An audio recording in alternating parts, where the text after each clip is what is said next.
Ոստիկանությունը որևիցե մեկին չի արգելում։ Մենք այս պահին հասարակական կարգ ենք ապահովում եւ որևիցե մեկին չենք արգելում։ Հարգելիս, նորից եմ կրկնում, այդ մնացած հարցերին ես երբ որ ընդհանուր կուսումնասիրեմ կտեսնեմ ինչ է եղել, ձեր հարցերին մանրամասն կբացատրեմ։ Փաստաբանը հայտարարել։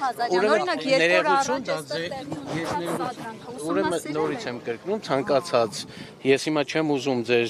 խոսքերին գնահատական տամ, որն է սա դրանք, միգուցե դա ձեր սուբյեկտիվ կարծիքն է։ Մենք յուրաքանչյուր իրավիճակի,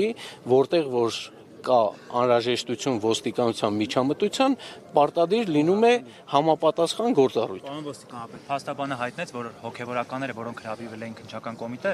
այսօր նրանց բոլորի տների մոտ ուժեղացված ծառայություններ իրականացվել, անգամ երկուսին բռնել են, պարզել են, որ չեն գալիս հովանամանք, նոր միայն բաց են թողել։ Ինչպես սա կբացատրեք։ Երբ է եղել։ Այսօր առավոտ բռնել են։ Այո, Չկա այդպիսի բան։ ճշտել են, որ չեն գալիս հովանամանք, բաց են թողել։ Հարգելիս, նորից եմ կրկնում, եկեղեցականներին երբ որ տրված է ծանոթագիր ներկայանալու, կարող է եւ ճշտել, մենք ենք հարգելիս Կիրակի օրով տրված է ծանոթագիր եւ ոստիկանությունը, քանի որ ծանոթագիրը պատշաճ ներկայացրել է, նաեւ միգուցե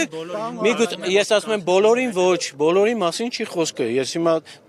դուք խոսում եք տրված հարցազրույցի հետ կապված, ես ձեզ ասեցի, բոլոր հանգամանքների հետ կապված, նաեւ հարցազրույցի, նաեւ անհատ քաղաքացիների, նաեւ լրատվամիջոցների հետ կապված, եթե կլինեն համապատասխան տեսանյութեր, հոդվածներ, մենք կուսումնասիրենք, ըստ պատշաճ կտանք արձագանք։ Քանի օր առաջ եկեղեցում, երբ որ հրում էին լրատվամիջոցի ներկայացուցիչներին։ Մենք պայմանավորվեցինք, ես ընդհանրապես հարգելով ձեզ, այս պահին մի քանի հարցի պատասխանեցի, մնացած հարցերը հետո կտակ։ Ես հարգում եմ ձեզ, այսօր նաև պատարագի օր է, խնդրում եմ բոլորը նույնպես հաղորդակցվեք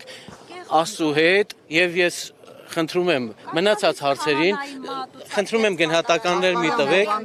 ես ներողություն գնահատակ էլ ոչ մի հարց չեմ տալու էլ ոչ մի հարցի չեմ պատասխանելու վերջ Ժողովուրդ ջան նորից եմ կտեսեք խնդրում եմ էլի